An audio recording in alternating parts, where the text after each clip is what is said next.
της Δραματικής Σχολής του Κρατικού Θεάτρου Βορείου Ελλάδος.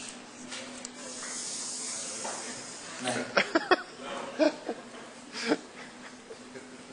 Και το κειμενάκι που θα σας πω έχει τίτλο «Η κηδεία είναι ερωτευμένη με την ποίηση, η ποίηση είναι ερωτευμένη και με άλλες».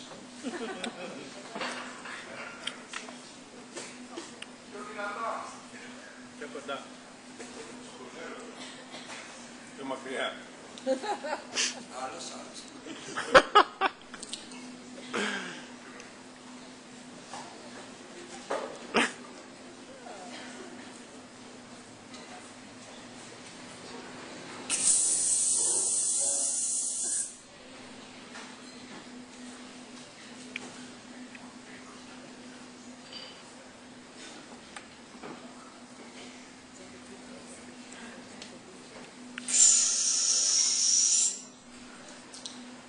Αυτό συνεχιστεί για πολλή ώρα.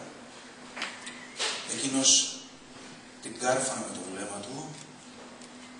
Εκείνη ρουφούσε τα σαλιγκάρια της. Εκείνος την κάρφανε με το βλέμμα του. Εκείνη ρουφούσε τα σαλιγκάρια της. Τότε εκείνος σταμάτησε να την κοιτάει.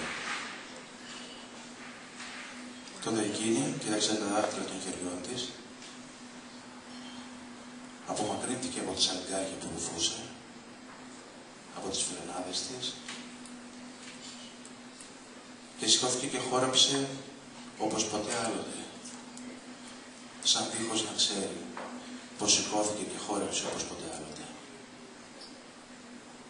Εκείνος ήταν ήδη στην τουαλέτα του εστιατορίου και έστασε κολύριο στα μάτια. Βγήκε από την τουαλέτα με βρεγμένα ακόμη μάγουλα και έκατσε μπροστά σε ένα άδειο πιάτο του. Το διπλανό ήταν μισογεμάτο, έσυρε το μισογεμάτο πιάτο μπροστά του. Είχε πουρέ. Πήρε το πυρούνι του και άρχισε να ζωγραφίζει μέσα στο πουρέ.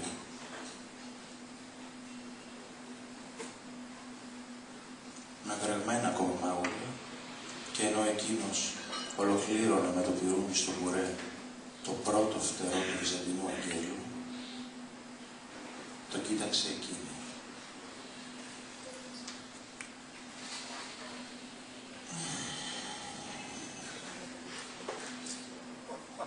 Εν τω μεταξύ, και δεδομένης της ανυπαρξίας κοινού χώρου ανάμεσά μας, η αίσθηση όντως επιστρέφει. Η Ιαπωνέζα η καρδιά της με τους ασταμάτητους χτύπους της μου κάνει μασάζ σε όλο μου το κορμί 24 ώρες το 24ωρο. Αγαπώ το μασάζ. Γι' αυτό προτείνω άμεση ποινικοποίηση του κορναρίσματος και ποδηλατοδρόμηση της χειραψίας. Λέω πως δεν πειράζει που τα περισσότερα τα ονειρευτήκαμε με σφιγμένα δόντια και μάθαμε να ξυπνάμε με πονόδοντους. Αν αγαπηθώ λίγο ακόμη, μπορεί και να σου κάνω δώρο έναν λεωφοριόδρομο. Να κάτσω να φάω όλα τα χημικά που σου αναλογούν. Πάντως, σωματοφύλακες και αλεξίσφαιρα γυλαίκα, οι ποιητές μας θα έπρεπε να τα έχουν ανάγκη. Χθες βράδυ ήρθε ένα σπουργίτη και μου χτύπησε στα ψέματα το τζάμι του παραθύρου μου και μου είπε «Αν έχεις ψήρες στα μαλλιά και φαβορίζεσαι, μην ξυθείς. Κάνε πως χτενίζεσαι.